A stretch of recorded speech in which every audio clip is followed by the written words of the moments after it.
దాన నాగేందర్ ఇష్యూ చూసినాం మనం. మరి దాన్ని బట్టి చూస్తే ఆహ్, హైడ్రా చూస్తున్న వారేమో రంగనాథ్ చాలా సీరియస్‌గా ఉన్నారాయన.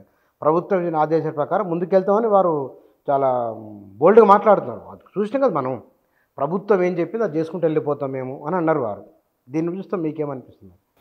ఇక్కడే అదే అంటుంది. ఎన్నికైన ప్రజాప్రతినిధులు ఆళ్ళు ఆ చట్ట ప్రకారం బిహేవ్ చేస్తుర్రా? చట్టాన్ని పరిరక్షించే పని చేస్తున్నారా?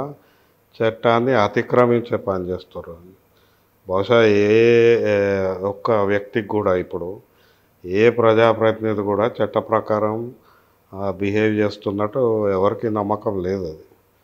సో దానం నాగేందర్ కానీ ఇంకెవరైనా కానీ రేపు పొద్దున కబ్జా చేస్తున్నప్పుడు కబ్జాదారిని కూలగొడుతున్నాడు వీళ్ళు పోయి హైడ్రా మీద ఒత్తిడి పెడుతుంటే అది పేరుకి మేము ప్రజల కొరకని అంటుంటారు.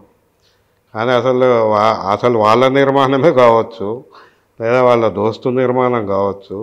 అసలు అందులో చట్టం ఏముంది, మరి చట్ట ప్రకారం అది ఆస్తి ప్రభుత్వ ఆస్తి అనేది ఇది నిర్ధారణ కావాలంటే పారదర్శకంగా ఉండాలి.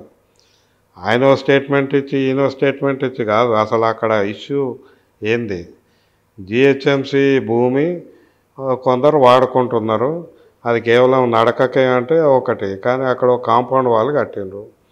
కాంపౌండ్ వాళ్ళు కట్టి వాళ్ళని రైట్ ఆఫ్ వే అంటారు. మనకు పెడెస్ట్రియన్ కావచ్చు, వెహికల్స్ కానీ పోవడానికి ఇబ్బంది కలిగించదు. అది ప్రభుత్వం చేయాల్సింది. సమస్య అదే, లేకుంటే అక్కడ ఆ భూమిని కబ్జా పెడుతున్నారు. సో ఈ మనకు ఇప్పటివరకు ఉన్న ఫార్ములాలు ఏవైతున్నాయి, కబ్జా పెట్టే ఫార్ములాల్లో ఒకటి ఇట్లే, ప్రజలు అక్కడ చుట్టుపక్కల ఉన్న వాళ్ళు మాకు ఇది అవసరం ఉంది అని దాన్ని మెల్లమెల్లగా వాళ్ళు ఒక పాల కేంద్రం, ఓ రూమ్ కట్టడం, అట్లా కబ్జా పెట్టిన సందర్భాలు ఉన్నాయి.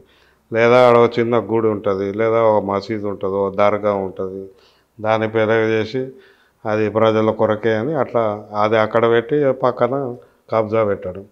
అంటే ఈ కబ్జాలకు ఫార్ములాలు ప్రజల పేరు మీద జరుగుతాయి. అది ఇప్పుడు ఈ ఎన్నికైన ప్రజాప్రతినిధులు రేపు పొద్దున్న హైడ్రా పనిని నీరుగార్చాలంటే వాళ్ళు ఉపయోగించేది మళ్ళా ప్రజల పేరు మీదనే. సో అందులో ఇమోషనల్ ఇష్యూస్ తీసుకొస్తారు. కాకపోతే అందుకే ఇప్పుడు హైడ్రా పని కొనసాగాలనేది దాదాపు అందరికీ ఏకాభిప్రాయం ఉంది, అందులో అనుమానం లేదు.